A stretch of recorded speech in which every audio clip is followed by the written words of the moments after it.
O foco é puramente cultural e intelectual, quer dizer, você tem uma pequena elite intelectual que está cada vez mais incapacitada para compreender o que está acontecendo, então é muito fácil você enganar o povo, né?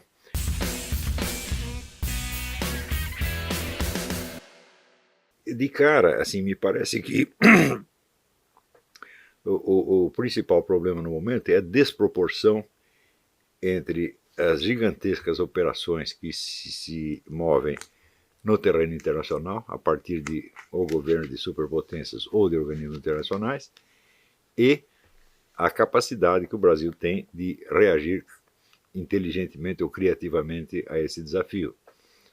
Quando você vê que, por exemplo, 80% das nossas leis vêm prontas da ONU, e que, de certo modo, o programa do PT e o do PSDB também não são senão traslados de instruções da ONU, e que ao mesmo tempo onde o Brasil enfrenta a pior crise da sua história, aparece o ex-presidente americano Bill Clinton dizendo que não há crise nenhuma, que o Brasil está indo ótimo, que vai se recuperar e que tudo será divino e maravilhoso.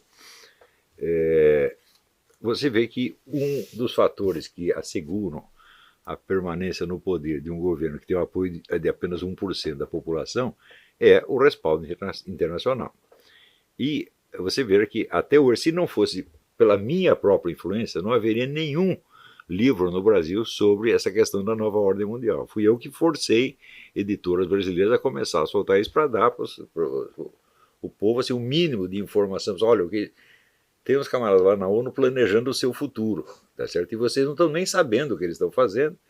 E quando vocês perceberem, o futuro que eles inventaram já está aí, tá certo? Então, vamos dizer, a desproporção entre a complexidade e amplitude dos planos, por um lado, tá certo? E a escassez de recursos intelectuais, eu não digo para reagir contra isso, mas pelo menos para compreender o que está se passando, este é o primeiro passo de tudo. Quer dizer, não adianta você focar muito na questão de PT ou Dilma, porque o problema não é esse, o problema é, como é que diz, é muito mais amplo do que isso aí.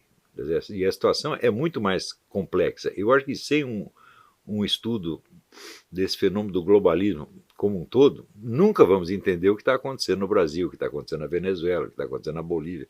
Absolutamente nada, porque nós somos o terceiro mundo, nós somos a periferia, tá certo? E o Brasil, tradicionalmente, ele não é um sujeito da sua história, ele é um eco do que é decidido no exterior. Quer dizer, o Brasil é o rabo do cachorro, o rabo nunca vai abanar o cachorro, não tem a menor dúvida. Sempre foi assim. E o foco dessa dependência não é econômico, mas em hipótese alguma. Tá certo? O foco é puramente cultural e intelectual. Quer dizer, você tem uma pequena elite intelectual que está cada vez mais incapacitada para compreender o que está acontecendo. Então é muito fácil você enganar o povo, né? Então, por exemplo, esta tremenda penetração da China nos negócios do Brasil, a China está comprando tudo no Brasil, o pessoal não está acompanhando, tá certo? E, no máximo, veem isso só pelo aspecto econômico. Por quê? Porque a formação dos formadores de opinião brasileira é eminentemente econômica. Este predomínio do econômico começou, por incrível que pareça, no tempo dos militares. Porque os militares simplesmente suprimiram a política, não havia política. Eles decidiam tudo e o Congresso só existia para carimbar os decretos. Tá certo? Então os políticos foram se mediocrizando e a atividade política foi se tornando cada vez mais irrelevante. Então, não existindo política, Aristóteles já dizia que quando acaba a política vem a economia. Então, o noticiário econômico, quando eu entrei no jornalismo, o noticiário econômico era uma parte especializada do jornalismo, não era uma página de economia. De repente, a economia conquistou as manchetes dos jornais. E durante meses você só tinha, assim, até subiu o preço do arroz. Isso virou a manchete do Estadão, né? Então isso mostra, vamos dizer, um desvio do foco causado por uma situação anormal. Só que a situação anormal, quando ela dura muito tempo, ela se torna normal. Isso aí é uma constante na sociologia, né? Quer dizer, a capacidade humana de perceber a anormalidade é limitada, né? Então, isso quer dizer que quando a situação anormal se prolonga, a sensibilidade do povo para a normalidade diminui também. Você acaba se acostumando com tudo, tá certo? Então, mas isso por si é um outro tema que nós poderíamos estudar no outro dia. Por quê? Este limite da capacidade, limitação da capacidade humana de perceber a normalidade é um elemento fundamental em engenharia social. Quer dizer, quando você quer impor uma nova situação que é anormal, é só você manter durante algum tempo e ela deixa de ser normal, você se acostuma com ela. Até o vocabulário tem que mudar, não é isso? Então, isso quer dizer que, em geral, a população ela só percebe a anormalidade seguinte, a nova, tá certo? As velhas, passou de 10 anos, acabou, aquilo já está estabelecido. E um fator que nós sempre temos que levar em conta é o seguinte, faça para vocês mesmo a seguinte pergunta.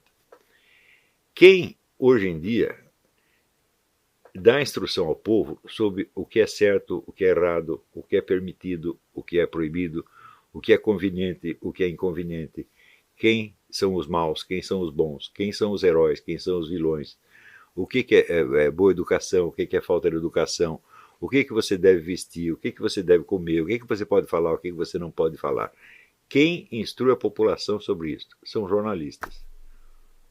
É exclusivamente a mídia. Quer dizer, a mídia desempenha a função que outrora foi desempenhada pela igreja.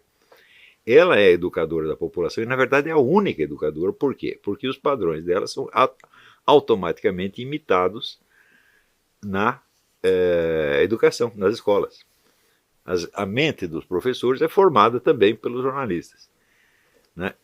Eu sou, de certo modo, testemunha ocular, auditiva e quase táctil disso, porque eu trabalhei nas duas revistas da Fundação Vitor Chivita, Editora Abril, que forjaram a cabeça do professorado brasileiro. Uma revista se chamava Escola, depois com o nome de Nova Escola, e outra chamava Sala de Aula, uma dirigida a professores primários e outra a professores secundários.